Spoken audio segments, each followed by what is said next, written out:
मौलाना सरदार अहमद साहब रहमतुल्लाह अलैह के पास ना एक बूढ़ी अम्मा अपना बेटा छोड़ गई। तो हज़रत साहब ने को 2, 4, 5 महीने रखा। तो बाद में उसकी अम्मा को बुला के कहा कि भाई तू बेवा है, बेटा तेरा यतीम है, मैं नहीं चाहता कि इसका वक्त ज़ाया हो। ये पढ़ने वाला कोई नहीं, सारे नहीं भाई पढ़ने वाले होते। अब यहाँ उलमा बैठे हैं, मैं बेअदब भी ना हो जाऊँ। कुछ पूरे 8 साल लगा के भी आ जाते हैं, सनद भी उनके पास होती है। नाराज़ ना हो जाना, ये तो सब अच्छे लोग हैं। सनद होती है पर पता कोई नहीं होता। ये आला हज़रत ने लिखी है बात। सनद होती है, पूरी डिग्री होती है, उस पर कई लोगों के साइन भी होते हैं। तो बहुत सारे तालिब इल्म ऐसे होते हैं जो मदारस में कहते हैं मैं फाजल फलां हूँ, लेकिन कोई शय पास।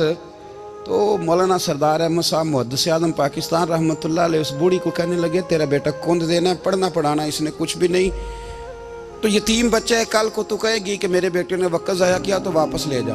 बूढ़ी अम्मा रोने लग गई, कहने लगी मैं पढ़ाने तो नहीं लाई थी, मैं तो आपको रब का वली समझती हूँ, मैं तो नौकरी कराने लाई थी। नौकरी हज़रत अनस बिन मालिक कहते हैं मेरी अम्मा भी हुजूर की बारगाह में दे गई थी।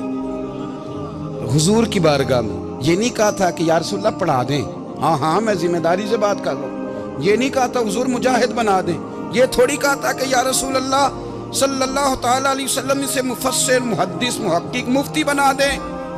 हज़रत अनस की अम्मा कह गई थी सोनिया जब तक ये रहेगा ना आपकी नौकरी करेगा, ये घर के काम काज करेगा, ड्यूटी करेगा, हुजूर ये आपकी नौकरी करेगा। तो मेरे महबूब ने फिर दुआ कर दी, अल्लाह इसे बरकत अता फरमा।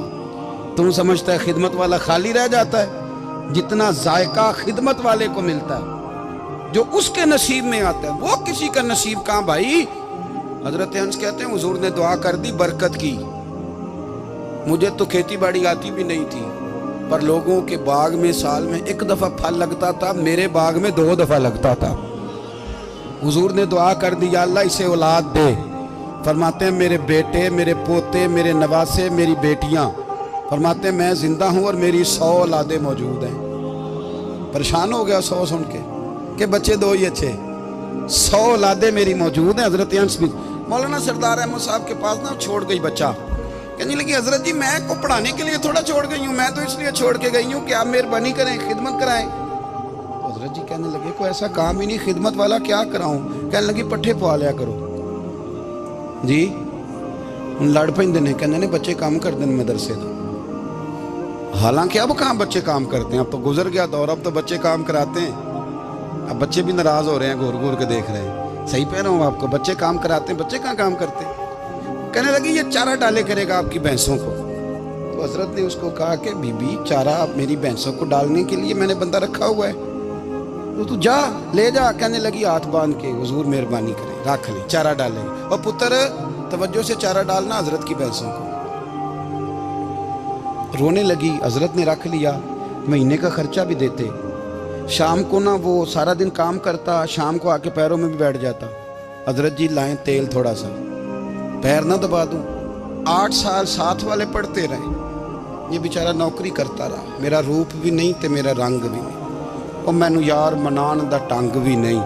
कभी कभी ना हजरत बिलाल हबशी फारग होते ना, तो नबी पाक की बारगाह में अर्ज़ करते हुजूर कोई काम तो नहीं, सारे हो गए, हुजूर जाऊं ज़रा, चले जाते। एक दिन सलमान फारसी कहने लगे या रसूलल्लाह ये बिलाल कहाँ जाता है? फरमाया जा देख के तो आ। हज़रत सलमान वापस आए तो आके रोने लगे, कहने लगे सोनिया जब यहाँ से जाता है ना तो जाके सैयदा फातिमा की चक्की पीसनी शुरू कर देता, बीबी साहबा के काम करने लगता है, घर में जाके असनैन की ड्यूटी करता है, वहाँ भी काम यहाँ भी काम। वो चारा डालता रहा, उसने चारा डाला।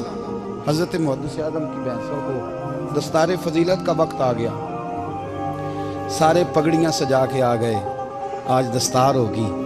ये ना पीछे होके बैठ गया, चूँकि पढ़ा ही नहीं था तो दस्तार का है कि दस्तार तो उसकी जो पढ़ेगा, हमने तो पढ़ा ही नहीं, हमने तो यार पढ़ा, घर पढ़ा, ड्यूटी करी। हज़रत मुहद्दिस आज़म रहमतुल्लाह अलैह के यहाँ जब ऐलान होने लगा ना कि अब दस्तार होगी, तो हज़रत ने पहला ऐलान उसका फरमाया। तो मजां वाला बंदा कपड़े भी कदी कदी बदलता है ना, वो कहता है जिस हाल में भी था मैं पलट के देखने लगा कि पढ़ा पढ़ाया तो है, कोई शय नहीं, ये माजरा क्या है। पीछे से उठ के आए, تو کہتے ہیں باقیوں کی دستار کسی عالم نے کی، کسی صوفی نے کی، لیکن یہ بھینسوں کو چارہ ڈالنے والا جب آیا تو محدث اعظم نے فرمایا پگڑی کے بال کو کوئی ہاتھ نہ لگائے، یہ ساری دستار میں نے کرنی ہے۔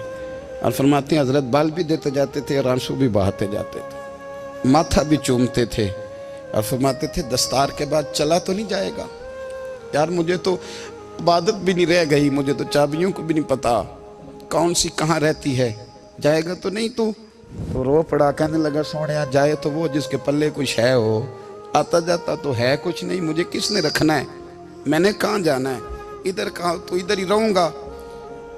وہ اس طالب علم کے سارے استاد بھائی کہتے ہیں اس نے دستار کرائی، پڑھا پڑھایا کچھ نہیں، پر جو مسئلہ اڑ جاتا تھا نا، وہ جو اڑ جاتا تھا نا، وہ جا کے اس سے پوچھتے تھے تو کتابیں کھولنے کی ضرورت نہیں پڑتی تھی۔ حضرت بلال حبشی کبھی سپاہ سالار بنے تھے کسی جنگ میں، کسی صوبے کے گورنر بنے ہوں؟ بولو تو صحیح یار، ان کا تعارف کیا تھا؟ نبی کریم کے غلام۔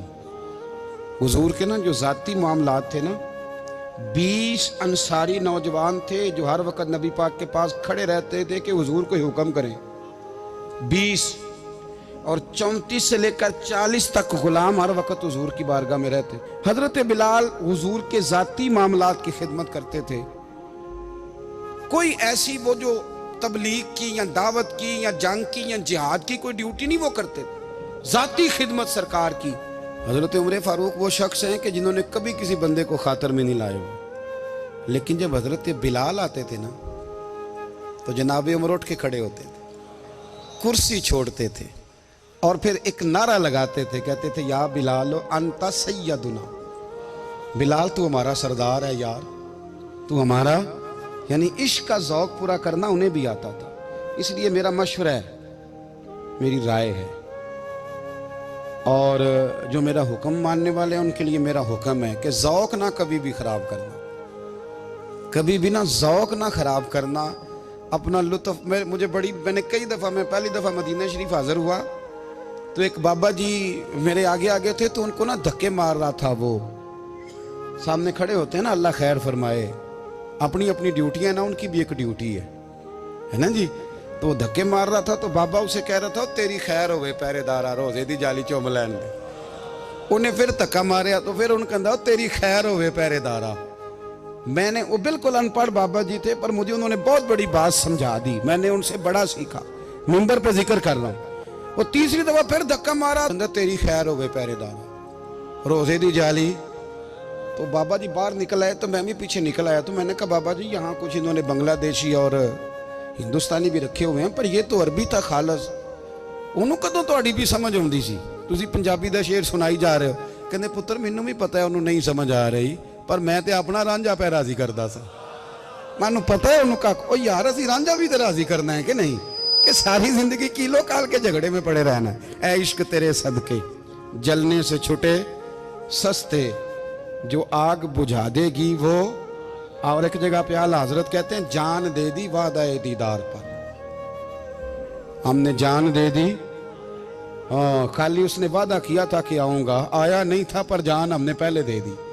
تو اس لیے نا ذوق، شوق، پیار، وارفتگی، محبت اساتذہ کے لیے، بزرگوں کے لیے، علماء کے لیے، مشائخ کے لیے، بڑوں کے لیے نہ ذوق نہ کبھی خراب ہونے پائے۔ اللہ آپ کو سلامت رکھے۔